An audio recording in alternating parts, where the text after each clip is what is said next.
Hey, what's up guys? Welcome back to another video. Today in this video we actually picked up another antique, classic, vintage motorcycle. We're gonna try and get it running. It's been sitting for quite a while, but we got a pretty good deal on this bike and we're gonna try and get it up and going again. Stay tuned. All right, you guys, so I'm not sure if everyone here knows what these things are, but this is a 1970 Yamaha DT1 250 Enduro. Now these are 250cc two-stroke singles, and this bike is pretty popular just because it was one of the very first dual sports you could buy on the market, just ever, besides like BSAs and Triumphs and stuff like that, to my knowledge. I could be a little bit wrong, but I'm pretty sure that that is true. This bike is not horrible, but it's not great either. I would assume that this is the original Brilliant Red that this color code came in, or that this bike came in, but it's pretty faded out right there. It looks like maybe some boot wear on that side and on this side maybe. I don't really know, to be honest with you. It's got 20,000 miles on it, which is actually impressive because usually when you find these older 252 strokes or 102 strokes or 125 two-stroke street bikes, they typically don't have many miles on them because people will buy them, they'll ride them for a little bit when they're younger, and they'll let them sit, and then it goes down this line of being a project bike for everyone else. Now, it's kind of cool because to me that tells me this bike was actually ridden. It's been ridden for the past 5 or 6 years before it, well, had its carb issues, is what I'm assuming. And then it was parked. So, pretty cool. 20,000 miles is probably one of the higher DT1s that I've probably seen, but still cool nonetheless. So these bikes did come with an oil injection with an oil pump on the opposite side over there. I'm unsure if this one works, but it is still here and it's still connected. This is where the airbox and air filter is. Unfortunately, no air filter because I am assuming whoever owned it before him lost the boot from the carb to the airbox, and they just put a pod filter on. Thank goodness they at least put the pod filter on. Essentially, this bike was completely untouched when I got it. Tires are holding air. They're your typical Chinese tires. But the main things was it was not locked up. It had compression from what I could feel. It had phenomenal spark, like great spark. And the gas tank wasn't rusted out, surprisingly enough. The gas tank it was sealed at one point, and it looks like maybe the seal job that they did was not phenomenal, but it's not rusty. And what I can, I can't really tell if there's any oil mixed with the gas in there, but it smells like it's just gasoline to me. So that tells me that maybe the oil pump was working. Of course, we are going to probably have to test those things because I don't want to trust it immediately. But here's the other side of the bike. When we did try and kick it over to test for it, trying to turn on, the gauges did light up slightly momentarily, and the headlight beam sort of tried to flicker on. This bike, funny enough, still has the original toolkit with the original tools inside. I'm not sure if all those tools are the original tools, but it has tools in there, which is kind of cool. All right, you guys, so I know a few of my followers here actually are interested in knowing how much I spend on these bikes. I pretty much have either listed it in the title, or I'll say it in person, or whatever else.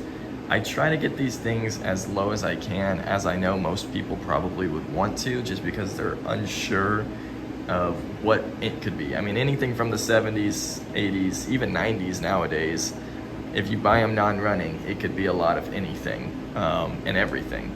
So I know a lot of people like to buy these cheap, or some people aren't quite as lucky as others. I am lucky enough to live in an area where there's a decently huge bike community here, and these things kind of come and go pretty consistently throughout the months and the years and whatever else. So you can find a good project for a good price. I only paid $280 for this bike. He was asking around $700 or $800. Got out there, we looked it over. I feel comfortable around the $300 range, but it was missing that intake boot, and I wanted to, the carb to airbox boot, and I wanted to get them down another 20 or 30 bucks because that's what it costs. And I know I'm gonna go ahead and do that anyways. But anyways, At $280, it's hard to go wrong. If for some reason I couldn't figure out why it's not running, I can turn around and just sell it for exactly what I got it for.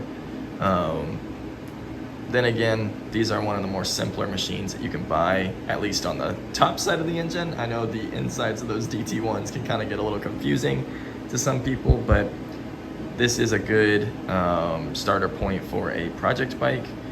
Then again, I really am gonna just try my best to get this thing running, and then we'll figure out from there if I'd really like to keep it, fix it up some more, or if we're just gonna go ahead and move on to the next project. So stay tuned, guys. All right, so first things first, what we're going to do is we're gonna get that carburetor out, because that carburetor, if you can see it, pretty gross looking.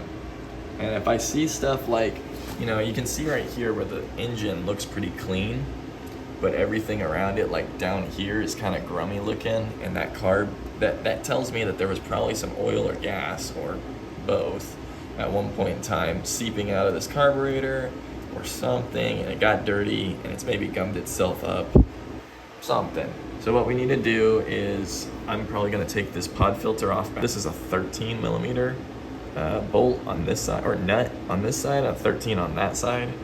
So we're gonna go ahead and get the carb out. I have an ultrasonic cleaner, probably gonna run it through the ultrasonic, and then we'll just try and get this thing as clean as possible.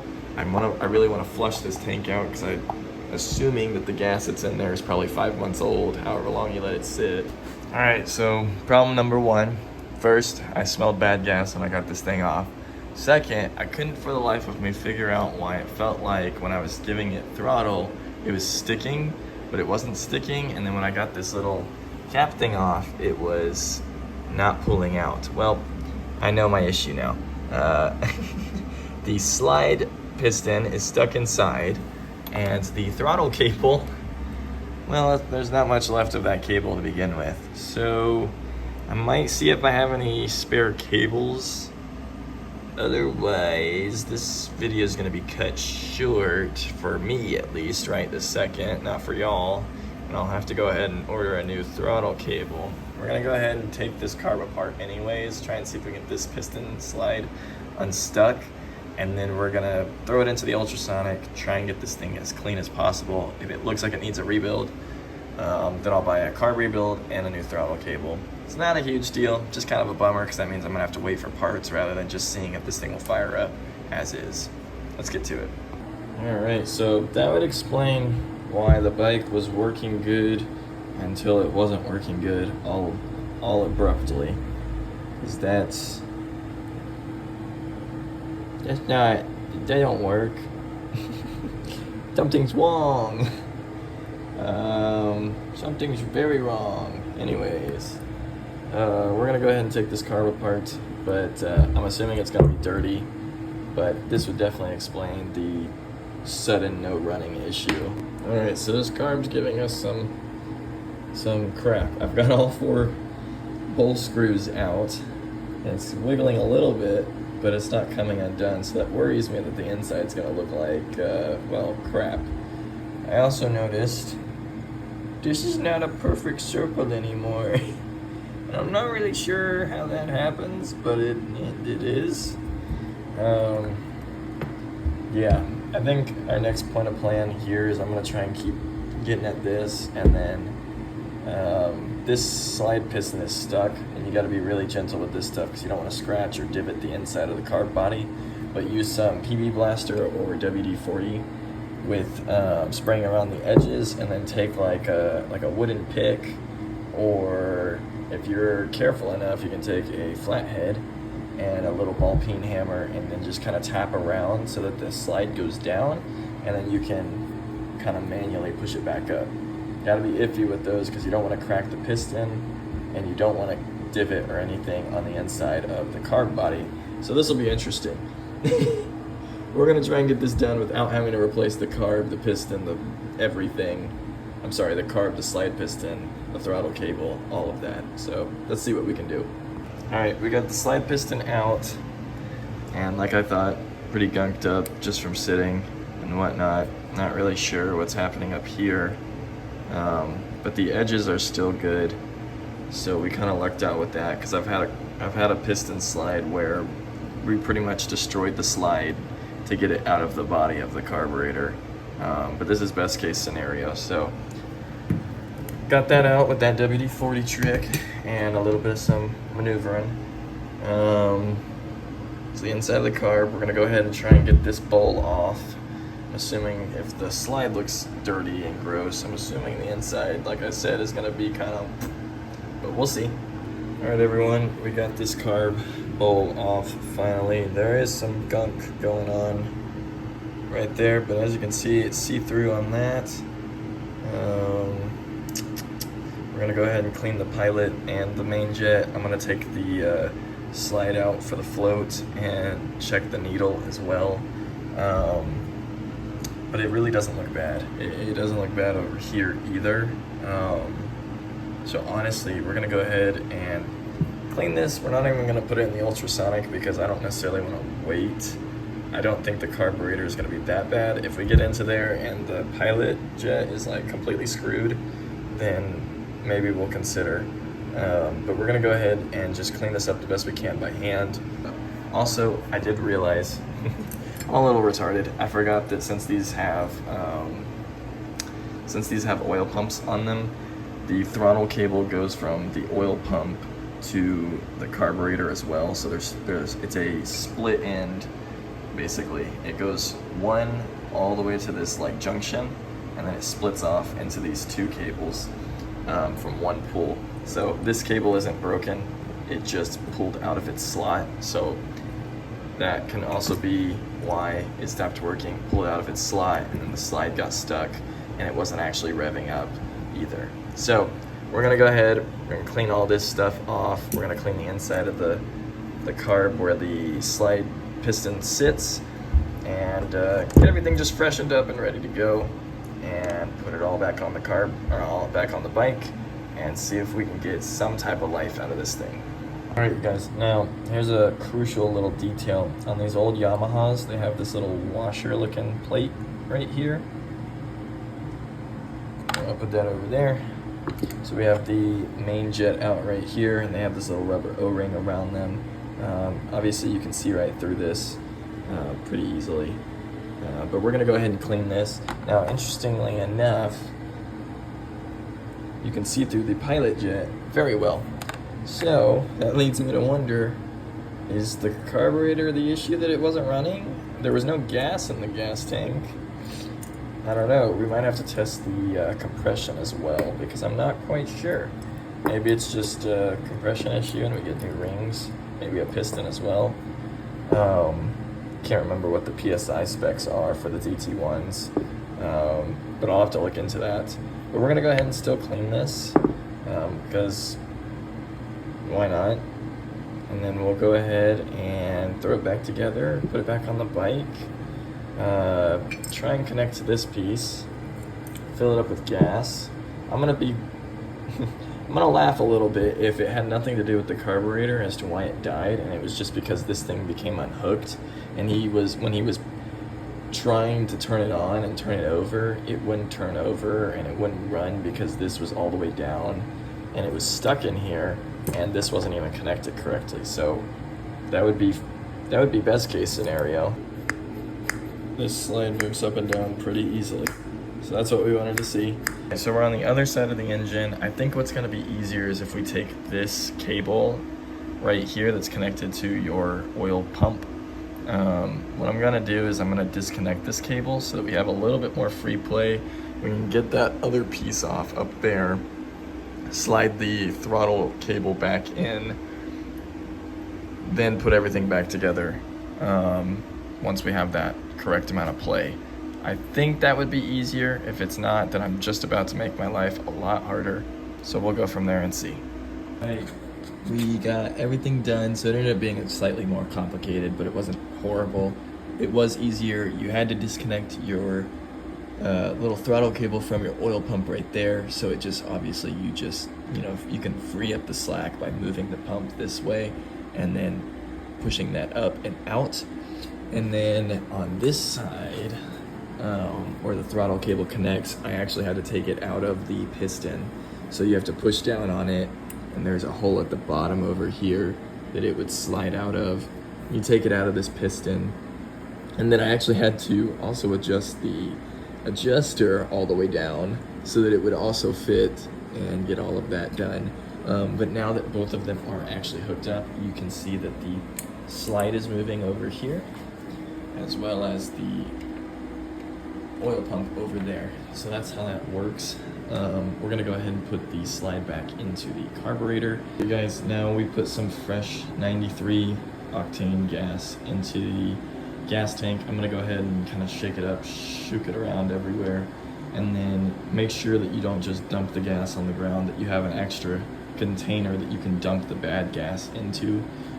We're just gonna be shaking it around so that we can get any type of material or debris or anything like that that would be floating around in there kind of loose. That way when we dump it all out, it'll hopefully dump out with all the bad gas and all the other stuff that was probably in there. There is a fuel filter on the bike, so I'm not super worried about it, but still a good precaution to take, and it won't hurt to do it because we have it here. All right, you guys, we're back here in the shop working on the bike again. It's a little late, so I'm gonna get it running. I'm gonna try and get it running at least. Don't know how long we're gonna be able to run it for because of the nature of it being an unrestricted, essentially unrestricted 252 stroke from the 70s. It will most likely lean on the side of not being, well, quiet. So what we'll do is, I really wanna make sure the oil pump is working, and I don't necessarily have Yamaha lube or anything like that on me, but I do have Super M. Now, I do want to make sure the Super M that I have, because I only have like half a bottle of this, I think I'm going to put like a 40-to-1 mixture in the gas tank and put like a gallon of gas through it. That way, if for some reason the oil pump isn't working, it is still getting some type of lubrication and it doesn't cause it to seize. That'd be the last thing I'd want. Another thing, I'm not sure how long this has been sitting for. So I might put some premix down into the cylinder a little bit too to kind of help lubricate it. May not have to worry about that much because it's only been sitting for 4 months or so, but I like to lean on the safer side than not. All right, you guys, so we have the 40-to-1 with 1 gallon of gas mixed together. It's on 91 or 93 octane gas, high octane gas, that's all that really matters. Fresh gas, fresh oil. I checked the oil in the oil injection tank. There is enough. It's above the level that you can see through the sight glass, so it's enough in there to see if it would be working. Yes, I know I haven't tested the pump out yet, but I would rather it smoke a little bit more on startup because it's using the premix and the oil injection than it not use any oil at all. So worst case scenario, I foul a plug out because it's too oil rich. Not the end of the world. So we're doing the oil change here. It's just like any other standard oil change. These bikes take roughly about a quart to 1.2 quarts, I believe. I'll check the manual one more time, but we are going to be using just normal Yamaha lube 10 weight 40 4-stroke oil. These are like $8, $9 a quart. I always keep these with me because I have a few Yamahas in stock. Then I just work on from time to time, so I just keep that stuff with me usually now. Obviously you can use any wet clutch 10 weight 40 or 10 weight 30 motorcycle oil if you want. I mean, it doesn't really matter, just make sure that it's motorcycle oil. I know some people are very iffy about what oil they use. It really doesn't matter on some of these air-cooled machines. So we're gonna finish letting that drain out. It is this single 17mm bolt on the bottom. You'll see it right here. We're not gonna undo that other one over there. It's just this one. So we're gonna let that fully come out. Now make sure you do unscrew your oil inlet fill hole cap, just because that helps relieve pressure and it allows the oil to flow out a little easier. All right, you guys, I like to go over this real quick just because it's something super simple that people seem to overlook. Don't worry about torquing down your drain bolt for your oil. There are torque specs for it. Yes, the dealerships will do them, but I've seen too many people over the years torque down their drain bolts, strip out the bolt, and have to tear down their entire motorcycle engine because these don't have drain pans or oil pans like a car where you can just take the oil pan off and replace the oil pan itself to replace what you stripped out. These, you have to take the whole cases out and replace the case, or put a helicoil kit in. Either way, it's just a pain in the butt. So a good rule of thumb goes, when you're tightening your drain plug back in, you want to clean your drain plug up, clean the surface area up.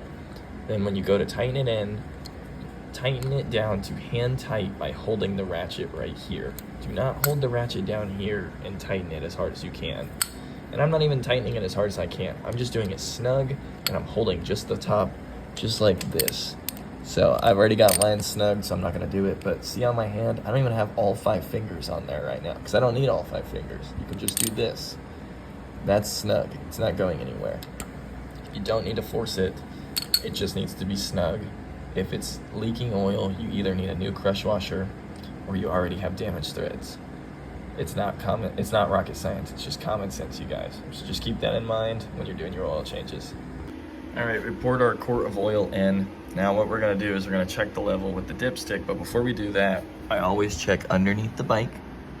Make sure you have no leaks.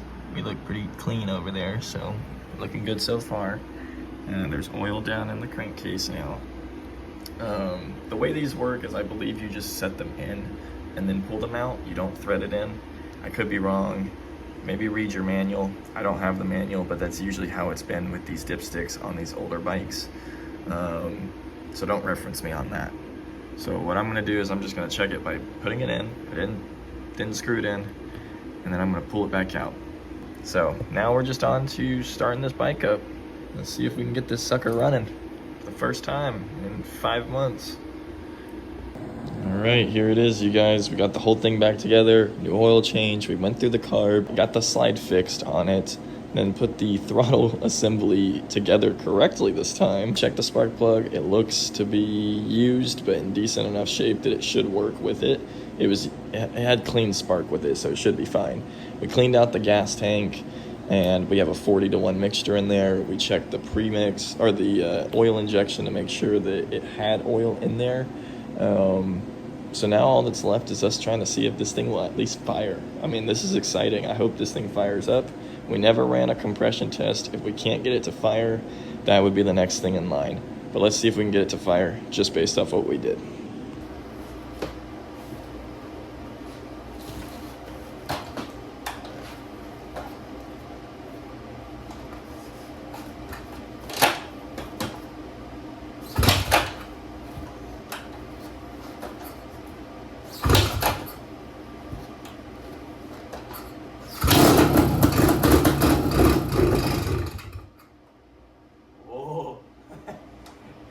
Starts. All right, baby. This thing is gonna pump so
idling. She don't sound half bad either. Wow. It's a birdie, baby. Man, I'm pumped about this. I don't know where the kill switch is on these things. I don't know if they had kill switches or if he just killed the engine, but there we go. Dude, the tachometer worked. Dude, I'm pumped. The horn works. That's crazy, man. All right, you guys, so I'm pretty freaking pumped about that. I know it's not a super cool bike to a lot of people, but to me, just taking an old bike that was non-running and going through the basics on it and then trying to get it running and then actually getting to start it up on, what was that, third or fourth kick? I couldn't remember. My boot kept getting caught on the exhaust and I wasn't getting any decent kicks in. And then I kind of had to tune the carb a little bit too. Probably gonna have to tune the top part of the carb because it looks like the idle adjuster is pretty much as tuned as it will go, just for it to idle. Could also do with the fact that it has an air filter pod on it, but we got it running. That's a start. I'm pretty pumped about it. I haven't gotten to ride it yet. I didn't see the headlight working. I don't know if it's just because I didn't have the key in the right position for that. The horn works. I'm not sure what I think the little switch up top is for the headlight, but I'm not sure if the headlight works. So the bulb might be out. If it's not, I'll figure it out. But anyways, I hope you guys did enjoy the video. If you did, please leave a like, comment, and subscribe for more content to come. I don't really plan on stop buying these because I get these bikes at a good enough deal, and I think it's cool to get to record myself trying to figure out what the issue is. I'm not a top tier mechanic. I'm a YouTube mechanic, and I've been taught a lot of things from other people over the years, but I've never had that professional grade training. So for other people out there that want to go out and get their own bike, this is exactly what I started with, and here I am 7 years later still doing it. I still don't know everything, but I learn something new every day, and that's what makes this hobby a lot of fun. This one ended up being simple. Not all of them are that simple, and that's just the trick of the trade, but I sure love myself some two-strokes, and I know there'll be more to come in the future. So just stay tuned. If you guys have any questions about this bike or anything that y'all want to talk about, I might know it. If I don't, oh well. But I really appreciate y'all tuning in, and I will see you guys in the next video. Peace out.